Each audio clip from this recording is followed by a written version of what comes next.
இரவு உள்ளத்தை நான் சொல்லவா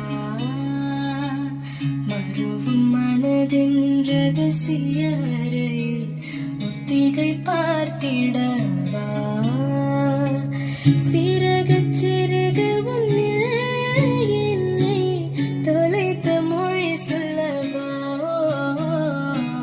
சொல்லால் சொல்லும் என்னை வாட்டும் ரணமும் தேனல்லவா மின்னும் பனிச்சாரலும் நெஞ்சு சேர்ந்தாலே கண்ணில் உன்னை வைத்து பெண் தைத்து கொண்டாலே வெண்ணிலா தூவி தன் காதல் சொன்னாளே மல்லிகை வாசம் உன் பேச்சு கண்டாளே பொன்மானிவளா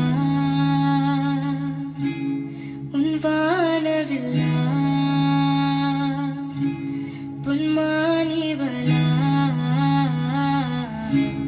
உன் வானவில்லா.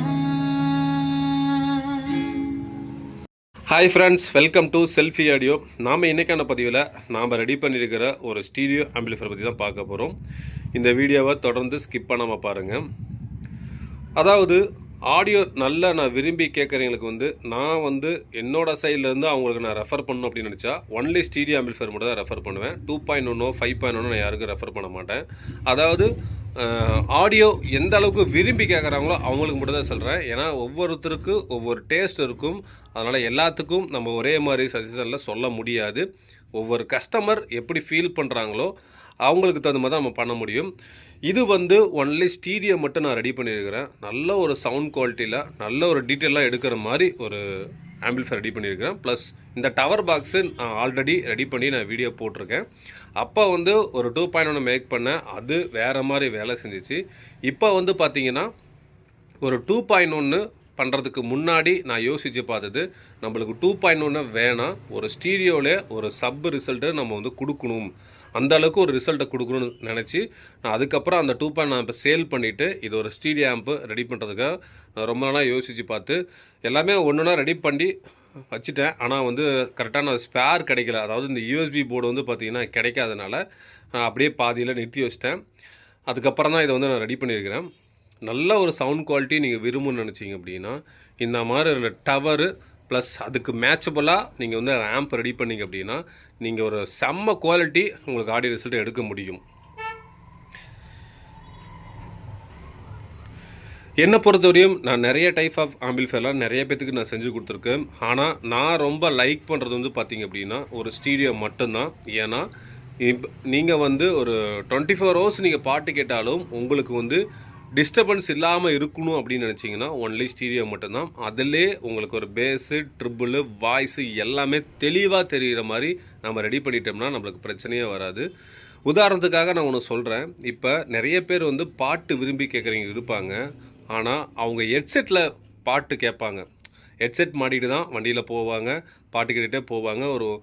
ஒரு மணி நேரம் 2 மணி நேரம் 3 மணி நேரம் கூட தொடர்ந்து நம்ம ட்ராவல் பண்ணும்போது பார்த்திங்கன்னா பாட்டு கேட்டுகிட்டே இருப்பாங்க. அப்போ அந்த ஹெட்செட்டில் ஒரு சின்ன ஸ்பீக்கரில் எந்த அளவுக்கு ஒரு சவுண்ட் குவாலிட்டி வருது நல்லா புரிஞ்சுக்கிங்க. எந்த அளவுக்கு சவுண்ட் குவாலிட்டி வருது அது நம்ம காதுக்குள்ளேயே வச்சிடறோம். ஆனால் அப்போ கேட்கும் போது நம்மளுக்கு எந்த ஒரு டிஸ்டர்பன்ஸும் இல்லாமல் இருக்கும். இது தெளிவாக புரிஞ்சுக்கிங்க. எந்த ஒரு டிஸ்டர்பன்ஸும் இல்லாமல் இருக்கும். ஆனால் நாம் பெரிய ஸ்பீக்கர் வச்சு நம்ம கேட்கும் போது நம்ம காதுக்கும் இனிமையாக கேட்குற மாதிரி தான் ஒரு ஆம்பிளிஃபையர் நீங்கள் மேக் பண்ணணும். சவுண்டு வச்சு கேட்குறவங்களுக்கு அது வேறங்க. நான் நல்ல ஒரு குவாலிட்டியாக ஒரு ஆடியோ கேட்குறவங்களுக்கு வேறு. ஏன்னா இந்த ஆடியோவில் பார்த்திங்கன்னா நிறைய கேட்டகரியில் பிரிக்கலாம். ஒவ்வொருத்தரும் ஒவ்வொரு டேஸ்ட்டில் இருப்பாங்க. ஒரு கஸ்டமர் எப்படி கேட்பாங்கன்னே நம்மளுக்கு புரியாது. அதை புரிஞ்சுக்கிட்டு வேலை செய்கிறீங்க தான் டெக்னீஷியன். அதாவது ஒரு டெக்னீஷியன் அப்படின்னா ஒரு டாக்டருக்கு சமம். அதாவது அது வேறு இது வேறு இருந்தாலும் சொல்கிறேன். எதுக்காக சொல்ல வர அப்படின்னா ஒரு டாக்டருக்கு சமம் அப்படின்னா இப்போ ஒரு பாட்டு கேட்டுட்டு ஒரு கஸ்டமர் எனக்கு அது திருப்தி இல்லை, நான் நினச்ச மாதிரி வேணும்னு ஒரு கஸ்டமர் கேட்கும் போது அந்த இடத்துல டெக்னீஷியனோட வேலை என்னன்னா அவங்களுக்கு தகுந்த மாதிரி ரெடி பண்ணி கொடுக்குதான் டெக்னீஷியனோட வேலை. அது மாதிரி தான் இப்போ டாக்டர்ஸ் எடுத்துட்டிங்க அப்படின்னா ஒருத்தருக்கு உடம்பு சரியில்லை, காய்ச்சல், ஃபீவரு ஏதோ ஒன்று அவங்க போய் டாக்டர்கிட்ட போய் பார்ப்பாங்க. அப்போ அந்த டாக்டர்கிட்ட பார்க்கும்போது அதுக்கு ஒரு ட்ரீட்மெண்ட் பண்ணுவாங்க. ஒரு நாள் 2 நாள் அது சரியாயிரும். ஏன்னா அது மாதிரி தான் இதுவும் நான் சொல்ல வரேன். அதுக்கு உதாரணத்துக்காக நான் சொல்கிறேன். உடனே அது நீங்கள் வேறு எதுவும் கற்பனையாக நினச்சிக்காதீங்க. அந்த மாதிரி இதெல்லாம் வந்து ஒரு அனுபவம் இருந்தால் மட்டும்தான் இதெல்லாம் செய்ய முடியும். இதை நான் எக்ஸாம்பிளுக்கு நான் சொல்கிறேன். என்னோடய சைட்லேருந்து பார்க்கும்போது நான் நல்ல ஒரு பெட்டரான ஆடியோ ரிசல்ட்டு இன்னும் தொடங்கிட்டு தான் இருக்கிறேன். இதுவரையுமே நான் இன்னும் திருப்தி ஆகலை. ஏன்னா இப்போ ஒரு பிராண்டட் போகிறது வேறு, ஆனால் ஒரு லோ காஸ்ட்டில் நம்ம முடிஞ்ச அளவுக்கு ஒரு பெட்டர் ரிசல்ட் எடுக்கணும் அப்படின்னு நினச்சிட்டு பண்ணுறது வேறு. நான் லாஸ்ட் வீடியோவில் நான் சொன்னது, அதாவது ஒரு ஃபுல் செட்டப்பு என்ன ப்ரைஸுக்குள்ளே பண்ணலாம் அப்படின்னு சொல்லிட்டு நான் சொல்லியிருந்தேன். ஒரு சில வந்து எல்லாமே கமெண்ட் போட்டிருந்தாங்க. அவங்களுக்கு வந்து நான் தேங்க் பண்ணிக்கிறேன். ஏன்னா ஒருத்தர் ஒரு 30,000, 40,000, 50,000, 60,000த்துக்குள்ளே வந்து போட்டிருந்தாங்க. நான் எல்லாமே வந்து ஒரு கஸ்டமர் எப்படி கேட்குறாங்களோ அதுக்கு தகுந்த மாதிரி நான் பிளான் பண்ணி நான் பண்ணிகிட்ருக்கேன். இது கஸ்டமர்ஸ் வந்து நீங்கள் மெயினாக புரிஞ்சுக்கணும். அதாவது அசம்பிள் வேறு, பிராண்டட் வேறு. முடிஞ்ச அளவுக்கு நான் பிராண்டடுக்கு ஈக்குவலாக ஒரு சவுண்ட் குவாலிட்டி எடுக்கிறதுக்காக நான் ட்ரை பண்ணிகிட்ருக்கிறேன். என்றைக்குமே நீங்கள் ஒரு குவாலிட்டியான ஒரு ஆடியோ விரும்பணும்னு நினச்சிங்க அப்படின்னா அதுக்கு தகுந்த மாதிரி நீங்கள் அமௌண்ட் கண்டிப்பாக நீங்கள் இன்வெஸ்ட் பண்ணால் மட்டும்தான் உங்களால் அதை குவாலிட்டியாக எடுக்க முடியும். நீங்கள் கம்மி காஸ்ட்டு போடும்போது அதை நீங்கள் ஃபீல் பண்ண முடியாது. நிறைய விஷயங்கள்லாம் இருக்குது. அதாவது ஒரு ஆடியோவை நம்ம நல்லா விரும்பி கேட்குறதுக்கும் நம்ம சும்மா பாடனா போதும் கேட்குறதுக்கும் வந்து பார்த்திங்கன்னா நிறைய வித்தியாசம் இருக்குது. நான் ஒவ்வொன்றும் ரெடி பண்ணி செக் பண்ணி அதுக்கப்புறம் தான் நான் கஸ்டமருக்கு வந்து பார்த்திங்கன்னா நான் சேல் பண்ணுறேன். முதல்ல என்னோடய சைடில் என்னென்ன செக் பண்ணணும் அந்த ஆர்என்டிலாம் பண்ணிட்டு தான் நான் ஒரு ஆம்பிளிஃபையரை வெளியே நான் கொடுக்குறேன். ஓகேங்களா? அதனால் ஒரு ஸ்டீரியோ ஆம்பிளிஃபையர் வேறு, ஒரு 2.1 வேறு, ஒரு 4.1, 5.1, அதுக்கப்புறம் எத்தனை சேனல் நீங்கள் எக்ஸ்ட்ரா கொடுத்தாலும் அது வெவ்வேறு. ஆனால் ஒரு ஸ்டீரியோவில் கேட்குற ஃபீல் வந்து கண்டிப்பாக இந்த 5.1, 4.1 வந்து பார்த்திங்கன்னா நீங்கள் ஃபீல் பண்ண முடியாது. நான் நிறைய பண்ணி கொடுத்துருக்கேன், நான் இல்லைன்னா சொல்லலை. ஆனால் கஸ்டமர்ஸ் எப்படி கேட்குறாங்களோ அதுக்கு தகுந்த நான் பண்ணி கொடுத்துருக்கேன். நான் இதில் யூஸ் பண்ணிக்கிற மெட்டீரியல் எல்லாமே பார்த்திங்க அப்படின்னா எஸ்டிகே ஒரிஜினல் ஐசி நான் யூஸ் பண்ணிக்கிறேன். அதோட குவாலிட்டி வைஸ் பார்த்திங்க அப்படின்னா சூப்பராக இருக்கும். இதுவே இந்த 2 டவரில் கேட்குற ஒரு ரிசல்ட்டுக்கும் இப்போ இந்த சைடில் பாக்ஸ் மாட்டிருக்கும் பார்த்தீங்களா, இது வந்து லெஃப்ட் ரைட் பாக்ஸ் வந்து நான் போட்டிருக்கேன். இந்த லெஃப்ட் ரைட் பாக்ஸை கேட்குறதுக்கும் இந்த 2 டவரில் கேட்குறதுக்கும் நிறைய சவுண்ட் குவாலிட்டி மாறுது. அதை நான் ரெக்கார்ட் மூலிமா காட்டும் போது உங்களுக்கு தெரியாது. ஆனால் நீங்கள் லைவாக கேட்கும் போது மட்டும்தான் அதை உங்களால் ஃபீல் பண்ண முடியும். ஒரு குவாலிட்டியான மெட்டீரியல் போடும்போது பார்த்தீங்கன்னா கண்டிப்பாக ஒரு ஸ்டீரியோ ஆம்பிள் செஞ்சாவே நல்ல குவாலிட்டியாக செஞ்சீங்க அப்படின்னா ஒரு ஸ்டீரியோ ஆம்பிள்ஃபையர் 10,000 ரூபா அந்த மாதிரி ரேஞ்சுக்கு பக்கமாக உங்களுக்கு வரும். ஏன்னா அதை யூஸ் பண்ணுற மெட்டீரியல் வேறு மாதிரி வரும். அது வந்து நம்ம எங்கே குவாலிட்டியாக திங்ஸ்லாம் ரெடி பண்ணுறாங்களோ அவங்கக்கிட்ட நம்ம பர்ச்சேஸ் பண்ணி வாங்கி போடுற மாதிரி இருக்கும். மார்க்கெட்டில் பண்ணுறது வேறு. ஏன்னா மார்க்கெட்டில் எல்லாமே பார்த்திங்கன்னா சீப்பாக எது கிடைக்குமோ அதுதான் சேல் பண்ணுவாங்க. வேறு வழி கிடையாது. ஏன்னா காஸ்ட்டுக்கு தகுந்த மாதிரி தான் எல்லாருமே சேல் பண்ணுவாங்க. நான் இந்த பாக்ஸ் ரெடி பண்ணும்போது நிறைய இதில் நான் வந்து செலவு பண்ணிட்டேன். அதாவது செலவு பண்ணிட்டு மீன்ஸ் வந்து செக் பண்ணும்போது நிறைய டியூட்ரஸ்லாம் அடி வாங்கிருச்சு. ஏன்னா இப்போ நான் பாடிட்டு இருக்கும்போது நான் என்ன பண்ணுவோம் அப்படின்னா இந்த போர்ட்ஸில் எதாவது ஆல்ட்ரு பண்ணும்போது அந்த டச் பண்ணும்போது ஒரு சவுண்டு வரும். அந்த சவுண்டு வந்து பார்த்திங்கன்னா நம்ம ஊஃபர் வெளியே போயிட்டு வரும். அதே மாதிரி இந்த டியூட்ரஸும் வந்து பார்த்திங்கன்னா நம்மளுக்கு ஒரு டியூட்ரஸில் நிறைய அடி வாங்கிருச்சு. நான் இதுக்கு முன்னாடி பண்ணும்போது கிட்டத்தட்ட ஒரு ஜிப்பில் ஒரு 4 டியூட்டர் பக்கமாக எனக்கு வந்து கம்ப்ளைண்ட் ஆயிடுச்சு. ஏன்னா நம்ம அது எப்படி டியூட்டர் போயிடுச்சு, ஆனால் எப்படி போயிடுச்சுன்னு என்னாலும் கெஸ் பண்ணவும் முடியல. அதுக்கப்புறம் தான் யோசித்தேன், நம்ம ஆனில் இருக்கும்போது நம்ம ஆல்ட்ரேஷன் பண்ணுறது இந்த மாதிரி வேலை செய்யும் போது நம்மளுக்கு இந்த மாதிரி டியூட்ரஸ் போயிடுச்சுன்னு நான் கண்டுபிடிச்சேன். அதுக்கப்புறம் தான் வந்து தெரிஞ்சுக்கிட்டேன். ஏன்னா ஒரு வேலை செய்யும் போது மட்டும்தான் அது தப்பு நடக்கும்போது தான் நம்ம தெரிஞ்சுக்க முடியுமே. தப்பே நடக்கலை அப்படின்னா கண்டிப்பாக தெரிஞ்சுக்க முடியாது. இந்த ஸ்டீரியோ ஆம்பிளிஃபையரில் சிம்பிளாக தான் இருக்கும். ஒரு 24 5 ஆம்பியர் எஸ்டிகேயில் வந்து பார்த்தீங்கன்னா 4171 ஒரிஜினல் ஐசி நான் யூஸ் பண்ணியிருக்கேன். 3 ஐசி பிடி, அவ்வளோதான். சிம்பிளாக தான் இருக்கும், வேறு ஒன்றும் இருக்காது. இதில் நம்ம வந்து பார்த்திங்கன்னா யூஎஸ்பி போர்டு வந்து இந்த பெரிய டிஸ்பிளேயில் வரதை நம்ம யூஸ் பண்ணிக்கிறோம். நார்மலாக வந்து டிஸ்பிளே வந்து பார்த்திங்கன்னா அந்த பேனல்ஸோடு வரும். அந்த பேனலாக நம்ம ரிமூவ் பண்ணிவிட்டு டிஸ்பிளே மட்டும் தெரியிற மாதிரி நாம் வந்து போட்டிருக்கோம். இது ஒரு மாடல் நான் போட்டிருக்கேன். நெக்ஸ்ட்டு வந்து பார்த்திங்கன்னா கஸ்டமர்ஸ் நீங்கள் எதாவது கேட்டிங்க அப்படின்னா இந்த கண்ட்ரோல் 2 வராது. ப்ளஸ் வந்து இந்த இடத்துல வந்து கட்டிங் போட்டு கொடுக்குற மாதிரி நான் பிளான் பண்ணியிருக்கிறேன். ஏன்னா இந்த பேனலில் நம்மளுக்கு பேக் சைடு டிஸ்பிளேலேருந்து பிரைட்னஸ் கொஞ்சம் கம்மியாக வருது. அதனால் அது மாதிரி நான் பிளான் பண்ணியிருக்கிறேன். இப்போ உங்கள் ஆன் பண்ணி காட்டுறேன் பாருங்கள். யூஎஸ்பி போர்டில் பொறுத்த வரையும் பார்த்தீங்கன்னா இதுக்கு முன்னாடி 2 மாடல் வந்து மார்க்கெட்டில் வந்துச்சு. ஆனால் இது 3வது மாடல். அதாவது மாடல்ஸ்னு சொல்லும் போது இந்த சாஃப்ட்வேர் வந்து பார்த்திங்கன்னா அப்டேட் பண்ணிக்கிறாங்க. அந்த 2 போர்டு கம்பேர் பண்ணும்போது இது கொஞ்சம் நல்லாவே இருக்குது. எஃப்எல்சி வேவ் சாங்ஸ்லாம் நம்மளுக்கு வந்து பக்காவாக ஒரு சவுண்ட் குவாலிட்டி நம்ம இருக்குது.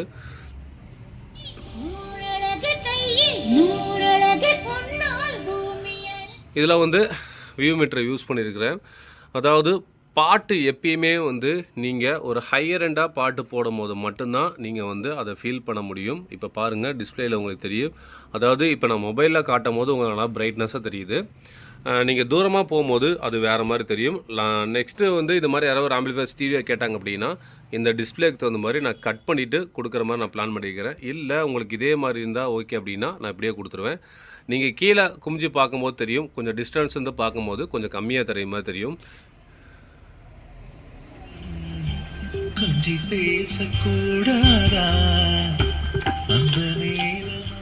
இதில் மோட் ஆப்ஷன்ஸ் இருக்குது. நீங்கள் மோடு செலக்ட் பண்ணும்போது நிறைய இருக்குது. நீங்கள் யூஎஸ்பி, ப்ளூடூத்து, ஹேக்ஸ் இந்த மாதிரி இதிலே கனெக்ட் பண்ணிக்கிற மாதிரி வரும். நல்ல ஒரு பெட்டரான ஒரு ரிசல்ட் எடுக்கணும் அப்படின்னா நீங்கள் இந்த மாதிரி கொஞ்சம் காஸ்ட்லியான யூஎஸ்பி போடும்போது மட்டும்தான் நீங்கள் எடுக்க முடியும். நார்மலாக போகிறது எடுக்க முடியாது. இப்போ ஒரு அப்ராக்சிமேட்டாக இந்த ஆம்பிளிஃபையர் ஸ்டீரியோ ஆம்பிளிஃபையர் நீங்கள் ரெடி பண்ணி அப்படின்னா ஒரு அப்ராக்சிமேட்டாக ஒரு 7,700 8,000 வரும். ஒன்லி ஸ்டீரியோ மட்டும். ஏன்னா யூஸ் பண்ணிக்கிற ஐசி எஸ்டிகே ஒரிஜினல் ப்ளஸ் அந்த யூஎஸ்பி போர்டும் காஸ்ட் அதிகம். அதனால் இந்த ப்ரைஸ் வந்து உங்களுக்கு வரும். நீங்கள் கம்மியாக எதிர்பார்த்தீங்கன்னா அதுக்கு தகுந்த மாதிரி தான் மாறும்.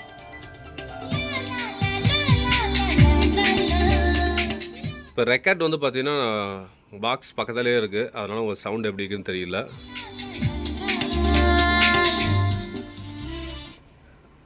இந்த ஆம்பிளிஃபையரு நான் ரொம்ப நாளாக வச்சு பார்த்துக்கிட்டே இருக்கிறேன். எதெல்லாம் நம்மளை வந்து பெட்டராக கொடுக்க முடியுமோ அதை மொத்தமும் நான் கொடுத்துட்டேன்.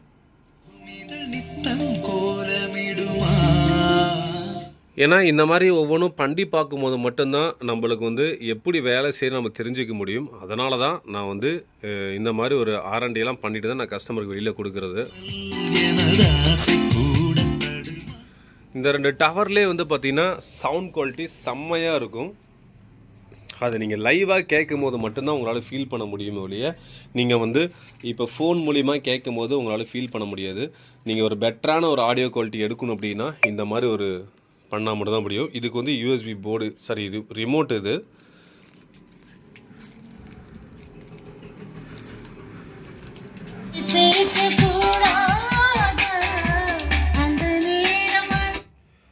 நல்ல ஒரு ஹையர் எண்டு ஒரு ஸ்டீரியோ ஆம்பிளிஃபையர்னால் இந்த மாதிரி கான்செப்டில் பண்ணும் போது எடுக்க முடியும். அதாவது ஸ்டீரியோ ஆம்பிளிஃபையரில் பொறுத்தவரையும் நம்ம டிரான்சிஸ்டர் ப்ளஸ் ஐஆர்எஃப் நிறைய டைப் ஆஃப் ஐசிஸ்லாம் வருது.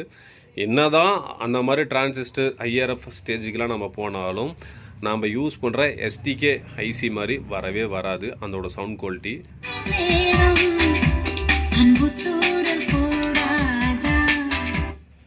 உங்களுக்கும் இந்த மாதிரி ஒரு பெட்டரான ஒரு ஸ்டீரியோ ஆம்பிளிஃபையர் ப்ளஸ் இந்த மாதிரி ஒரு டவர் செட்டப்போட உங்களுக்கு தேவைப்பட்டால் கான்டாக்ட் பண்ணுங்கள், ரெடி பண்ணிக்கலாம். அதாவது இந்த மாதிரி ஒரு ஸ்டீரியோ ஆம்பிளிஃபையர் நல்ல ஒரு பெட்டராக நீங்கள் ரெடி பண்ண அப்படின்னா கண்டிப்பாக வந்து பார்த்திங்கன்னா ஒரு 20,000 ரூபா நீங்கள் செலவு பண்ணுற மாதிரி வரும். அதுவே நான் சொல்கிறது கம்மி தான். ஏன்னா பாக்ஸ் மாடல் நிறைய இருக்குது, அதுக்கு தகுந்த மாதிரி மாறும். அதே மாதிரி ஸ்பீக்கர்ஸும் நிறையா இருக்குது. கஸ்டமர்ஸ் நீங்கள் வந்து எந்த மாதிரி ரேட்டில் வேணும் அப்படின்னு நீங்கள் டிசைட் பண்ணுறீங்களோ அதுக்கு தகுந்த மாதிரி எல்லாமே மாறும்.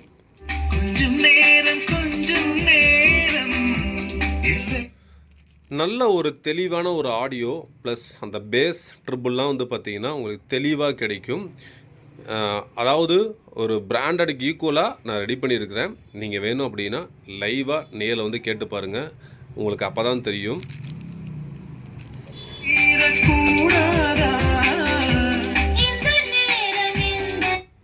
அதே மாதிரி முக்கியமான ஒரு விஷயம் நான் சொல்லிடுறேன். பழைய பாட்டு கேட்குறவங்களுக்கு, இளையராஜா அந்த மாதிரி பாட்டு கேட்குறவங்களுக்கு வந்து இந்த மாதிரி ஒரு ஸ்டீரியோ ஆம்பிளிஃபையர் பெட்டராக இருக்கும்.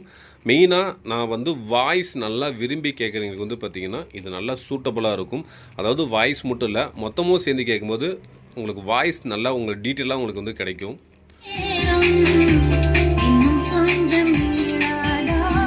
அதே மாதிரி இந்த ஸ்டீரியோ ஆம்பிளிஃபையரில் பொறுத்தவரையும் உங்களுக்கு வந்து சவுண்டு ஜாஸ்தியாக இருக்காது. நீங்கள் எவ்வளோதான் வால்யூம் ஏற்றினாலும் வால்யூம் உடையாது. நீங்கள் இப்போ ஒரு 50-60% நீங்கள் வால்யூம் ஏற்றும் போது நீங்கள் இங்கே பேஸு ட்ரிபிள் கொஞ்சம் குறைச்சி வச்சுட்டிங்கன்னா கரெக்டாக இருக்கும். வால்யூம் உடையவே உடையாது, திணறவும் தெரியாது. அதுக்கு தான் ரெடி பண்ணிக்கிறேன்.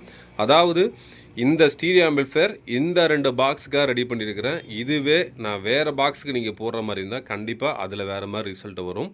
அதை நான் மெயினாக நான் சொல்லிடுறேன்.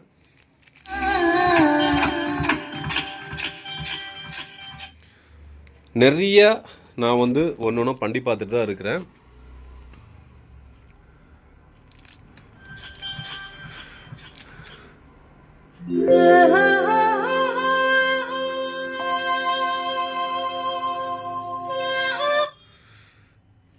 அதாவது நிறைய பேர் நினைக்கலாம், இவன் என்னடா இந்த மாதிரிலாம் வீடியோஸ் போட்டுட்டுருக்கிறான்னு. நான் செய்கிற வேலை என்னோட பழகிறவங்களுக்கு மட்டும்தான் தெரியும், புதுசாக யாருக்குமே தெரியாது. எல்லாத்துக்கும் ஒரு விஷயம் நான் சொல்லிடுறேங்க, நல்லா புரிஞ்சுக்கிங்க. அதாவது நீங்கள் வந்து ஒரு பைக் ரேஸில் போய் பார்த்தீங்க அப்படின்னா, அந்த பைக் ரேஸில் வந்து என்ன நடக்கும் அப்படின்னா, ஒரு 20 வண்டி 10 வண்டி அந்த மாதிரி ரேஸில் கலந்துட்டு இருப்பாங்க. அந்த வண்டி ஏதாவது ஒரு வண்டி ஆக்சிடெண்ட் ஆயிடுச்சு, ஏதாவது ஒரு வண்டிக்கு வந்து பார்த்தீங்க அப்படின்னா ஏதோ ஒரு ஃபால்ட் ஆயிடுச்சு அப்படின்னா, அந்த ரேஸில் இருக்கிறவங்க அவங்களுக்கு ஆக்சிடெண்ட் ஆயிடுச்சு, அவங்களுக்கு அடிபட்டுருச்சுன்னு சொல்லிட்டு யாருமே நிற்க மாட்டாங்க. எல்லாரும் அந்த ரேஸில் கலந்துக்கிட்டு அவங்க முன்னேறதுக்கு தான் வழி பார்ப்பாங்களே, ஒருத்தர் கீழே விழுந்துட்டாரு நம்ம அவங்கள காப்பாற்ற போகணும் யாரும் நினைக்க மாட்டாங்க. அதே மாதிரி தான் லைஃப்பில் நீங்கள் தான் ஓடிட்டே இருக்கணும். உங்களுக்கு வந்து யாரும் வந்து ஹெல்ப் பண்ண மாட்டாங்க. நீங்கள் ஓடிட்டே இருக்கணும். எல்லாருமே அவங்க பர்சனல் ஒர்க்கு அதை வச்சு எல்லாமே ஓடிட்டுருப்பாங்க. நான் என்னோட வேலையில் நான் ஓடிட்டுருக்கேன். இதில் தேவையில்லாமல் இடையில வந்து யாரும் பூந்து எனக்கு வந்து இது பண்ணாதீங்க. ஏன்னா கமெண்ட்ஸ் அந்த மாதிரி வருது, அதுக்காக நான் சொல்கிறேன். உங்களோட லைஃப் நீங்கள் பாருங்கள்.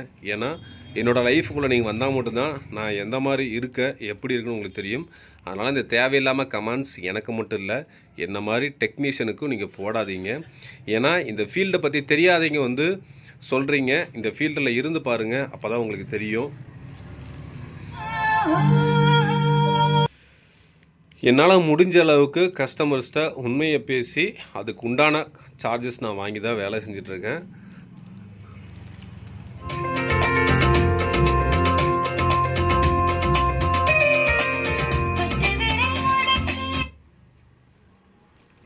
கண்டிப்பாக என்னை பொறுத்தவரையும் நான் செய்கிற வேலை என்னோடய லேபர் ஜாஸ்தியாக தான் இருக்கும். நான் இதை ஒரு வேலை சொல்கிறது தான், அதுக்குண்டான வேலைகள் இருக்கும். அதை நான் தெளிவாக நான் சொல்லிடுறேன்.